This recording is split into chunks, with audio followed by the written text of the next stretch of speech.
General Thomas Hartwell had signed thousands of orders during 28 months of combat.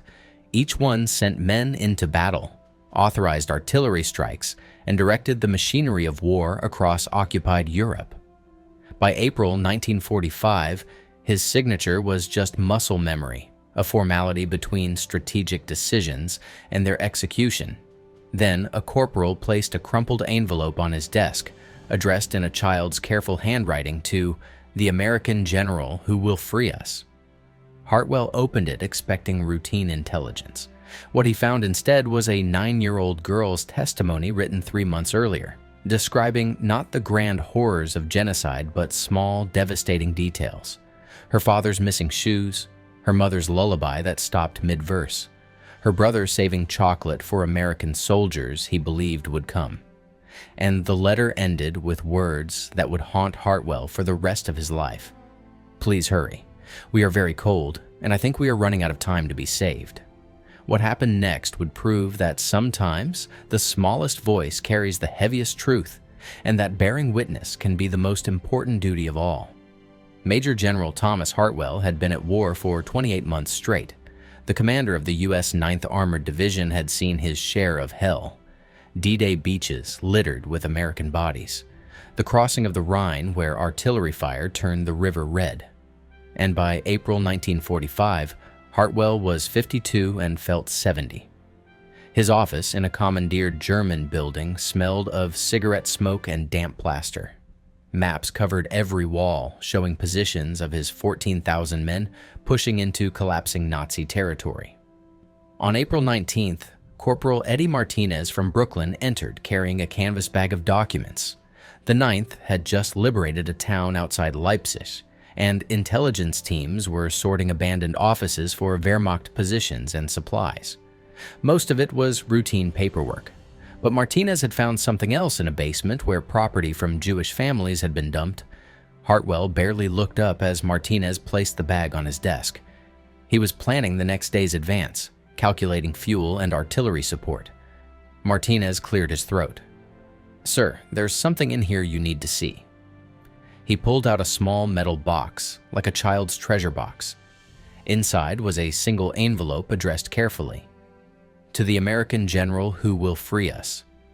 Hartwell opened it with hands that had signed orders sending men to their deaths. The letter was dated January 1945, written on both sides in German. A translator had typed an English version, but the original made his chest tighten. The handwriting was a child's, mostly within the lines with misspelled words and small drawings in the margins. A house, a flower, a star. The letter began simply. "My name is Sophie Adler. I am 9 years old. I am writing this because Papa said someone would come eventually, and I want that person to know we were here." She described her family. Her father, David, a watchmaker, could fix any timepiece. Her mother, Ruth, sang lullabies until the morning soldiers came. Her brother Jacob was 6, obsessed with trains, memorizing schedules even when Jews were forbidden to ride. Sophie wrote about her father's shoes being taken for leather. He wrapped his feet in newspaper and pretended it didn't hurt. Her mother's voice stopped mid-lullaby the day they came. Jacob carefully wrapped his last piece of chocolate for the American soldiers. "He wants to thank them," Sophie wrote. "He thinks if he gives them something they like, they'll take us to America where nobody is cold." The ending destroyed Hartwell. "I am hiding this where someone kind will find it. Papa is putting me with a farmer who has a barn. I have to be very quiet and brave. Mama keeps crying, but trying not to let us see. Jakob doesn't understand. Please find us. Please hurry. We are very cold, and I think we are running out of time. If you are reading this, maybe it means you came. I hope you came fast enough. Your friend, Sophie Adler." Hartwell read it 3 times. Then he walked to his window overlooking the rubble, and for the first time since 1943, he wept. He had commanded men through campaigns that killed thousands. He had made decisions that ended lives and saved others. But this child's letter undone him in a way combat never had. Martinez stood silent. Hartwell turned, eyes red. "Find out what happened to her. I don't care what it takes. Find Sophie Adler." Sophie Adler was born in 1935 in a town that no longer truly exists. The buildings remain, but the community that made them alive was gone. Her father, David, ran a watch repair shop on the main street where customers became friends over years of bringing in grandfather's pocket watches and mother's pendulum clocks. David was an artist with gears and springs, able to diagnose a timepiece's problem just by listening. He told Sophie that every watch had its own heartbeat, and if you listened carefully, you could hear what it needed. The Adler family was Jewish, and after 1939, that became everything. Changes came gradually, then suddenly. In 1940, David had to register his business. By 1941, Jewish shops were confiscated. Herr Schmidt, a German clockmaker who had been David's competitor for 20 years, took over the shop, apologetic, with a Nazi pin on his lapel. The Adlers moved from their apartment above the shop to a tiny two-room flat in the Jewish quarter, sharing a bathroom with 3 other families. Sophie was too young to understand the full mechanics of persecution, but she felt it daily. Her best friend Maria stopped coming to play. Sophie's school closed to Jewish children in 1942. Her mother Ruth began teaching her at home, using whatever books they could hide, math on scraps of paper, geography from memory, history that ended in 1933, too painful to explain beyond that. Jakob, born in 1938, was fascinated by trains. He stood at their apartment window, announcing train numbers and destinations. When Jews were forbidden from riding trains in 1942, Jakob could not understand. He was 4. How do you explain to a child that his humanity has been legislated away? Rations shrank. Jews received half, then a quarter of food given to Aryan Germans. Ruth traded silver candlesticks for bread. David sold his wedding ring for milk when Jakob fell ill. Sophie learned to endure hunger without complaint, making games from nothing. She told Jacob stories about flying trains in America, where children ate chocolate every day and wore no yellow stars. In 1944, deportations began. Families disappeared overnight. Apartment doors hung open, belongings left behind. Adults whispered and stopped speaking when children entered. Sophie understood only fragments: camps, work, East. In December 1944, David contacted Jan Kowalski, a Polish farmer. He agreed to hide Sophie in his barn. On January 3, 1945, David carried her there in the dark. Before leaving, he gave her a broken pocket watch. "Keep this," he said. "Every watch has a heartbeat. Even when it stops, the heart is still there." Sophie stayed in the barn 3 weeks before soldiers came for Jan's family. She buried her letter in a metal box near the fence, then was taken to Bergen-Belsen, arriving January 27, 1945. She was 9 and weighed 58 pounds. Her father's watch had been crushed, but she kept the pieces wrapped in cloth. She stopped speaking 2 days later. But when Sophie thought her story was over, survival sometimes happens against all odds, and a child's voice can reach further than anyone imagined. Hartwell assigned 2 officers to investigate Sophie's fate. Lieutenant Sarah Morrison, a Jewish American from Philadelphia whose cousins in Poland had disappeared in 1942, and Sergeant James McKinley, a former school teacher from Cleveland, skilled with children's records and bureaucracy. They spent 3 days cross-referencing deportation lists, interviewing survivors from Sophie's town and tracing transport records through collapsing Nazi documentation. The findings were worse than anyone feared. David Adler, watchmaker, 42, arrived at Auschwitz on January 17, 1945, and was murdered in the gas chambers within hours. Ruth Adler, 39, survived 43 days of forced labor before dying of typhus on February 28th. Jacob, who was 6 years old, was killed upon arrival. Children under 12 had no value to the Nazis and were murdered without recording their names. Sophie's records showed a transport to Bergen-Belsen on January 27, 1945. By then, the camp was hell on earth. Originally a holding camp for exchange prisoners, it became a dumping ground for inmates evacuated from the East. By March, over 60,000 people were crammed into space designed for 10,000. No food, no water, no sanitation. Typhus swept through the barracks. Between January and April, more than 35,000 died. When British forces liberated the camp on April 15th, they found 13,000 corpses unburied and another 13,000 prisoners so sick they died despite medical care. Morrison delivered her report on April 23rd. Professional and factual, her hands shook holding the folder. Hartwell asked the question everyone feared. "Is there any indication Sophie Adler survived?" Morrison shook her head. "Sir, children under 12 had a survival rate below 2%. Bergen-Belson's conditions were catastrophic. Even survivors often succumbed to typhus afterward. The probability she's alive is negligible." Hartwell sat alone with Sophie's letter.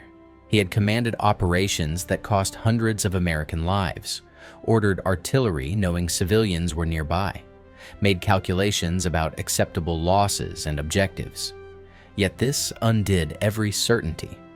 Sophie had not been a soldier, just a 9-year-old girl who wanted to give soldiers chocolate.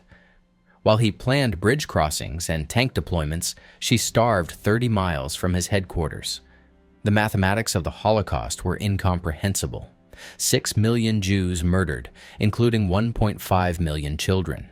Sophie Adler, daughter of David and Ruth, sister of Jacob, who wrote a letter asking to be saved, that number was 1. Understanding 1 made the 6 million suddenly devastatingly real. Hartwell read testimony from liberated camps. British officers at Bergen-Belsen described living skeletons, children with eyes that had seen the end of the world. American medics at Dachau reported prisoners dying from rations after years of starvation. Soviet troops at Auschwitz found 7,000 survivors among mountains of corpses and warehouses full of human hair, shoes, and glasses. On April 29th, Hartwell wrote in his journal, "Commanding an army, yet unable to save one child who begged for help." For the first time, he considered stepping down, not from cowardice, but from the weight of knowing military victory meant nothing if Sophie Adler still died. Grief transformed into determination, and Hartwell made a decision that violated protocol. He was going to find Sophie Adler, alive or dead, to ensure her voice was not lost to silence. Morrison and McKinley entered post-liberation Europe with Hartwell's obsessive orders. Find Sophie Adler. Check every displaced person's camp, hospital, orphanage. Cross-reference every list. Interview everyone from Bergen-Belsen. Leave no possibility unexamined. Both understood why. They had read her letter. The scale of displacement in May 1945 was staggering. Over 11 million people were uprooted by Nazi forced labor, concentration camps, and population transfers. 7 million were in Germany alone. The Allies created displaced persons camps, while the International Tracing Service processed tens of thousands of inquiries daily, trying to reunite families systematically destroyed. They started at Bergen-Belsen. The British had burned the camp to stop typhus, but kept meticulous records. Over 28,000 were alive on April 15th. By May 1st, 9,000 more had died. Survivors were scattered across hospitals and camps in northern Germany and Belgium.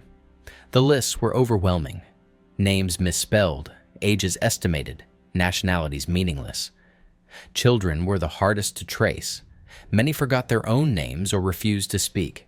Some were listed simply as child, female, approximately 8 to 10 years, German-speaking, unidentified.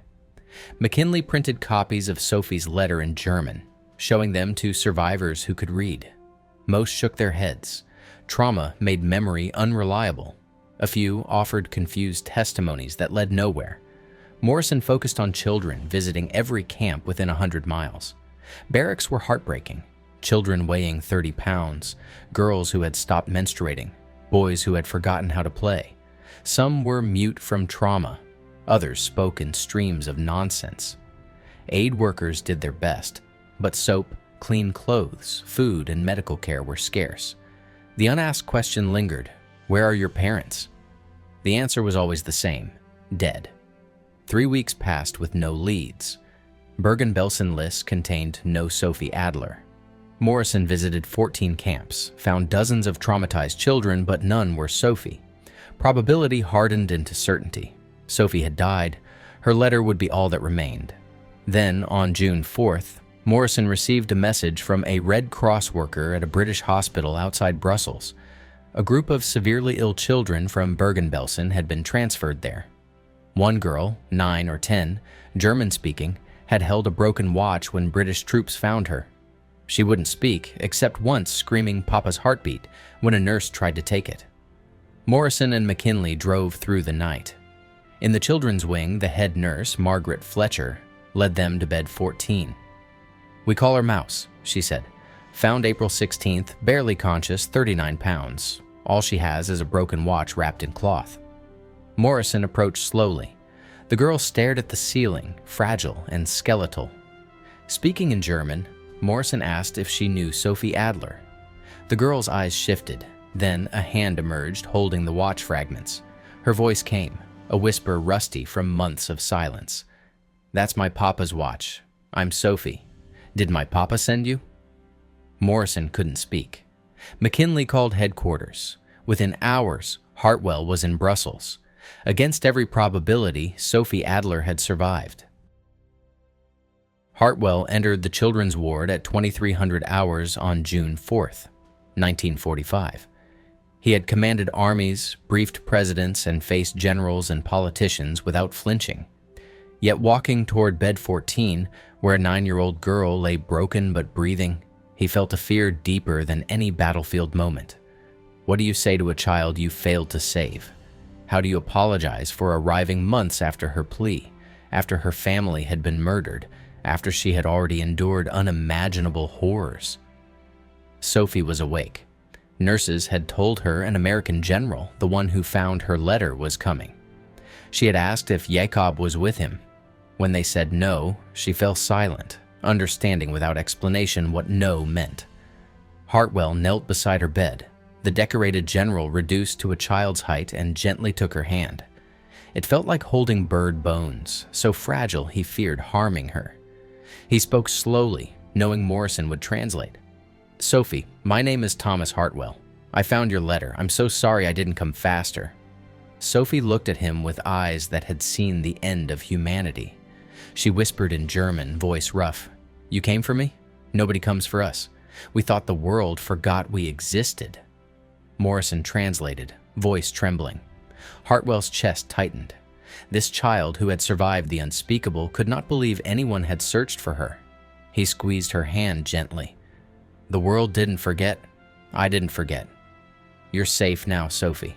I promise you're safe." She studied him, then asked the question that crushed him.